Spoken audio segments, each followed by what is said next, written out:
ರಾಜ್ಯದಲ್ಲಿ ಎಸ್ಐಆರ್ಗೆ ಕಾಂಗ್ರೆಸ್ ಸರ್ಕಾರದ ಕೌಂಟರ್ ಇದು. ಮತ ಪರಿಷ್ಕರಣೆಯ ವಿರುದ್ಧ ಆಪರೇಷನ್ ಗೃಹ ಜ್ಯೋತಿ ಆರಂಭಿಸಿದೆ ರಾಜ್ಯ ಸರ್ಕಾರ. ಎಸ್ಐಆರ್ನಲ್ಲಿ ವೋಟ್ ಡಿಲೀಟ್ ಆಗದಂತೆ ಮುನ್ನೆಚ್ಚರಿಕೆಯ ಕ್ರಮವನ್ನು ತೆಗೆದುಕೊಂಡಿದೆ. ರಾಜ್ಯದಲ್ಲಿ ಎಸ್ಐಆರ್ಗೆ ಕಾಂಗ್ರೆಸ್ ಸರ್ಕಾರದ ಕೌಂಟರ್ ಇದೆ. ಇಂಧನ ಇಲಾಖೆಯ ಮೂಲಕ ಮತದಾರರ ಮಾಹಿತಿಯನ್ನ ಸಂಗ್ರಹಿಸೋದು, ಫಲಾನುಭವಿಗಳ ವೋಟರ್ ಐಡಿ, ಜಾತಿ ಮಾಹಿತಿ ಸಂಗ್ರಹಕ್ಕೆ ಮುಂದಾಗಿದೆ ಸರ್ಕಾರ. ಮತ ಡಿಲೀಟ್ ಆದರೆ ಪತ್ತೆ ಹಚ್ಚೋದಿಕ್ಕೆ ಸಹಾಯವಾಗಲು ಈ ರೀತಿಯ ಮಾಹಿತಿ ಸಂಗ್ರಹ ಆಗ್ತಾ ಇದೆ. ಗೃಹ ಜ್ಯೋತಿ ಅಕ್ರಮ ಬಳಕೆ ತಡೆಯಲು ಮುಂದಾಗಿದೆ ರಾಜ್ಯ ಸರ್ಕಾರ. ರಾಜ್ಯದಲ್ಲಿ ಸುಮಾರು 1.7 ಕೋಟಿ ಗೃಹ ಜ್ಯೋತಿ ಫಲಾನುಭವಿಗಳಿದ್ದಾರೆ. ಆದರೆ ಅದರಲ್ಲಿ ಹಲವರು ವಾಣಿಜ್ಯ ಉದ್ದೇಶಕ್ಕೆ ಗೃಹ ಜ್ಯೋತಿ ವಿದ್ಯುತ್ ಬಳಕೆ ಮಾಡ್ತಾ ಇದ್ದಾರೆ. ಅಕ್ರಮ ಬಳಕೆ ತಡೆಗೆ ಸರ್ಕಾರ ಈ ರೀತಿಯ ಆಪರೇಷನ್ ಗೃಹ ಜ್ಯೋತಿಯನ್ನ ನಡೆಸ್ತಾ ಇದೆ. ಮನೆ ಮನೆಗೆ ತೆರಳಿ ಇಂಧನ ಇಲಾಖೆ ಸಿಬ್ಬಂದಿ ಪರಿಶೀಲನೆಯನ್ನ ಮಾಡ್ತಾ ಇದ್ದಾರೆ. ಈ ಸಂದರ್ಭದಲ್ಲಿ ಮತದಾರರ ಮಾಹಿತಿಯನ್ನ ಅಧಿಕಾರಿಗಳು ಸಂಗ್ರಹ ಮಾಡ್ತಾ ಇದ್ದಾರೆ.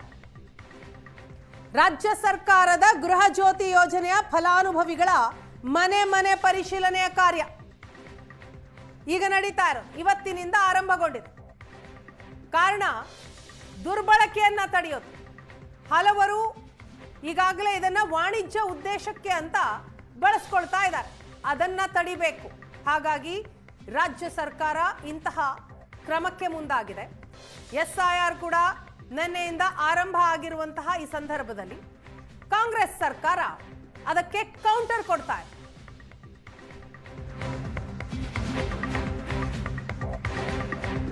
ಗೃಹ ಜ್ಯೋತಿ ಪರಿಷ್ಕರಣೆ, ಇಂಧನ ಸಚಿವ ಕೆಜೆ ಜಾರ್ಜ್ ಅದಕ್ಕೆ ರಿಯಾಕ್ಟ್ ಮಾಡಿದ್ದಾರೆ.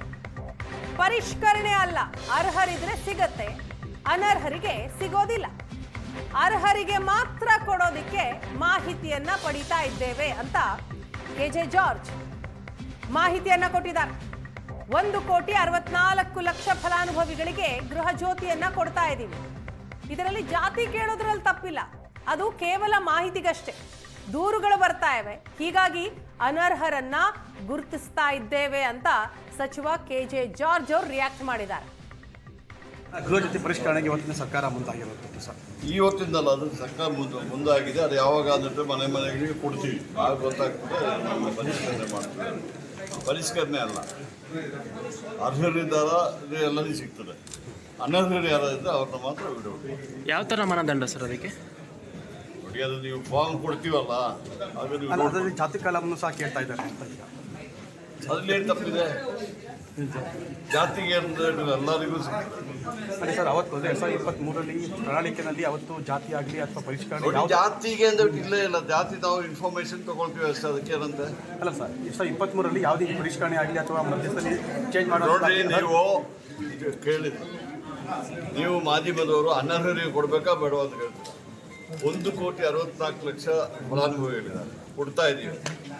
ಅದಕ್ಕೆ ಈಗ ನಾವು ಪರಿಷ್ಕರಣೆ ಏನು ಮಾಡ್ತಾ ಇಲ್ಲ. ಯಾರು ಅರ್ಹರಿದ್ದಾರೆ ಅಲ್ಲಿಗೆ ಕೊಡಲಿಕ್ಕೆ ಡೀಟೇಲ್ಸ್ ತಗೊಳ್ತಾ ಇದ್ದೀವಿ. 200 ಯೂನಿಟ್ ತನಕ ಕೊಡ್ತೀವಿ ಅಂತ ಹೇಳಿದ್ದೀವಿ. ಅದ್ರ ಬಗ್ಗೆ ಅವರೈತೆ ಅದು ಕೊಡ್ತಾ ಇದ್ದೀವಿ. ರಾಜ್ಯ ಸರ್ಕಾರದ ಗೃಹ ಜ್ಯೋತಿ ಆಪರೇಷನ್ಗೆ ಬಿಜೆಪಿ ಕಿಡಿಕಾರಿದೆ. ಗೃಹ ಜ್ಯೋತಿ ಪರಿಷ್ಕರಣೆಗೆ ಸಿಟಿ ರವಿ ಆಕ್ರೋಶವನ್ನ ವ್ಯಕ್ತಪಡಿಸ್ತಾರೆ. ಕಾಕಾ ಪಾಟೀಲ್, ಮಹದೇವಪ್ಪಗೂ ಫ್ರೀ ಅಂತ ಹೇಳಿದ್ರು, ಎಲ್ಲರಿಗೂ ಉಚಿತ ಅಂತ ಹೇಳಿ ಈಗ ಯಾಕೆ ಪರಿಷ್ಕರಣೆ ಅಂತ ಪ್ರಶ್ನೆ ಮಾಡಿದ್ದಾರೆ ಸಿಟಿ ರವಿ. ಗೃಹಲಕ್ಷ್ಮಿ ಯೋಜನೆಯಲ್ಲಿ 225 ಕೋಟಿ ಲೂಟಿಯಾಗಿದೆ. ಯಾಕೆ ಎಫ್ಐಆರ್ ಹಾಕಿಲ್ಲ? ಎಸ್ಐಟಿ ಯಾಕೆ ರಚನೆ ಮಾಡಿಲ್ಲ? ಗೃಹಲಕ್ಷ್ಮಿ ಯೋಜನೆಯಲ್ಲಿ 2 ತಿಂಗಳ ಹಣನೇ ಕೊಟ್ಟಿಲ್ಲ ಅಂತ ಗರಂ ಆದ್ರು ಸಿಟಿ ರವಿ. ಈಗ ಯಾಕೆ ಕಂಡೀಷನ್ನು? ಅವಾಗ ಬೇಕೋ ಬೇಡವೋ?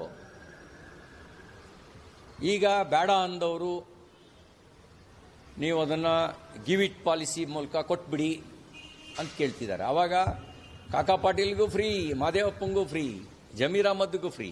ಈಗ ಯಾಕೆ ಕಂಡೀಷನ್ನು? ಈಗ ಯಾಕೆ ಮನೆ ಮನೆಗೆ ಹೋಗಿ ಪರಿಷ್ಕರಣೆ?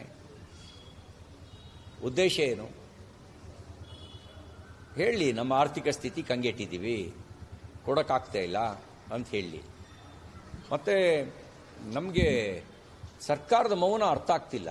ಗೃಹಲಕ್ಷ್ಮಿ CAG ಹೇಳಿದೆ, ನಕಲಿ ಖಾತೆಗಳಿಗೆ ಹಣ ಹೋಗಿದೆ, ಒಂದೇ ಖಾತೆಗೆ ಹಣ ಹೋಗಿದೆ,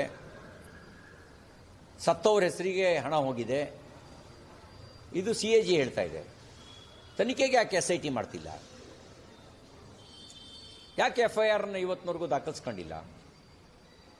ಬಡವರ ಹೆಸರಿನಲ್ಲಿ ಲೂಟಿ ಮಾಡೋದನ್ನ ಕಾಂಗ್ರೆಸ್ ಪಾರ್ಟಿ ಸಮರ್ಥನೆ ಮಾಡ್ಕೊಳುತ್ತಾ? ಯಾಕೆ ಇವತ್ತಿನವರೆಗೂ SIT ರಚನೆ ಮಾಡಿಲ್ಲ? ಮತ್ತು ಯಾಕೆ ಗೃಹ ಜ್ಯೋತಿ ಯೋಜನೆ ಪರಿಷ್ಕರಣೆಗೆ ವಿಪಕ್ಷ ನಾಯಕ ಆರ್ ಅಶೋಕ್ ಅವರು ಕಿಡಿಕಾರದರು. ಖಜಾನೆ ದಿವಾಳಿಯಾಗಿರೋದನ್ನ ಮುಚ್ಚಿಡಲು ಫಲಾನುಭವಿಗಳಿಗೆ ಕತ್ತರಿ ಹಾಕಲಾಗ್ತಾ ಇದೆ. ಮನೆ ಪರಿಶೀಲನೆ ಮಾಡಿ ಗ್ಯಾರಂಟಿಗೆ ಕತ್ತರಿ ಅಂತ ಆರ್ ಅಶೋಕ್ ಟ್ವೀಟ್ ಮಾಡಿದ್ದಾರೆ. Voter ID okay, PAN card, ಜಾತಿ ಪ್ರಮಾಣ ಪತ್ರ ಯಾಕೆ ಅಂತಲೂ ಕೂಡ ಪ್ರಶ್ನೆ ಮಾಡಿದ್ದಾರೆ. ಚುನಾವಣೆಗಾಗಿ ಕಾಕಾ ಪಾಟೀಲನಿಗೂ ಫ್ರೀ, ಮಹದೇವಪ್ಪನಿಗೂ ಫ್ರೀ ಅಂತ ಹೇಳಿದ್ರು. ಈಗ ಗ್ಯಾರಂಟಿಗೆ ಕತ್ತರಿ ಹಾಕಲು ಹೊರಟಿದ್ದಾರೆ ಅಂತ ಆರ್ ಅಶೋಕ್ ಟ್ವೀಟ್ ಮಾಡಿದ್ದಾರೆ. ರಾಜ್ಯದ ಮತದಾರರು ಅಂತ ತಿಳಿಯಲು ಆಧಾರ್, ವೋಟರ್ ID ಸಾಕು. 200 ಯೂನಿಟ್ ಉಚಿತ ಅಂತ ಹೇಳಿ ಈಗ ಆದಾಯ ಯಾಕೆ ಕೇಳ್ತಾ ಇದ್ದೀರಿ ಅಂತಲೂ ಕೂಡ ಪ್ರಶ್ನೆ ಮಾಡಿದ್ದಾರೆ. ಉಚಿತ ವಿದ್ಯುತ್ ನೀಡಲು ಜಾತಿ ಪ್ರಮಾಣ ಪತ್ರ ಯಾಕೆ ಅಂತ ಪ್ರತಿಪಕ್ಷ ನಾಯಕ ಆರ್ ಅಶೋಕ್ ಟ್ವೀಟ್ನ ಮೂಲಕ ಪ್ರಶ್ನೆ ಮಾಡಿದ್ದಾರೆ. ಖಜಾನೆ ದಿವಾಳಿ ಆಗಿರೋದನ್ನ ಮುಚ್ಚಿಡೋದಿಕ್ಕೆ ಫಲಾನುಭವಿಗಳಿಗೆ ಈ ರೀತಿ ಕತ್ರಿ ಹಾಕ್ತಾ ಇದ್ದೀರಿ. ಗೃಹ ಜ್ಯೋತಿ ಆಪರೇಷನ್ ಮಾಡ್ತಾ ಇದ್ದೀರಿ. ಚುನಾವಣೆಯ ಸಂದರ್ಭದಲ್ಲಿ ಕಾಕಾ ಪಾಟೀಲನಿಗೂ ಫ್ರೀ, ಮಹದೇವಪ್ಪನಿಗೂ ಫ್ರೀ ಅಂತ ಹೇಳಿದ್ರಿ. ಈಗ ರಾಜ್ಯದ ಮತದಾರರು ಅಂತ ತಿಳಿಯೋದಿಕ್ಕೆ ಆಧಾರ್ ಮತ್ತು ವೋಟರ್ ID ಸಾಕು. ಆದರೆ 200 ಯೂನಿಟ್ ಉಚಿತ ಅಂತ ಹೇಳಿ ಈಗ ಆದಾಯವನ್ನ ಕೇಳ್ತಾ ಇದ್ದೀರಿ. ಉಚಿತ ವಿದ್ಯುತ್ ಕೊಡೋದಿಕ್ಕೆ ಜಾತಿ ಪ್ರಮಾಣ ಪತ್ರ ಯಾಕೆ ಬೇಕು? ಲಕ್ಷಾಂತರ ಬಡವರನ್ನ ಗೃಹ ಜ್ಯೋತಿಯಿಂದ ವಂಚಿಸೋದಿಕ್ಕೆ ಸರ್ಕಾರ ಮುಂದಾಗಿದೆ ಅಂತ ವಿಪಕ್ಷ ನಾಯಕ ಆರ್ ಅಶೋಕ್ ಅವರು ಟ್ವೀಟ್ನ ಮೂಲಕ ಪ್ರಶ್ನೆಗಳನ್ನ ಕೇಳಿದ್ದಾರೆ.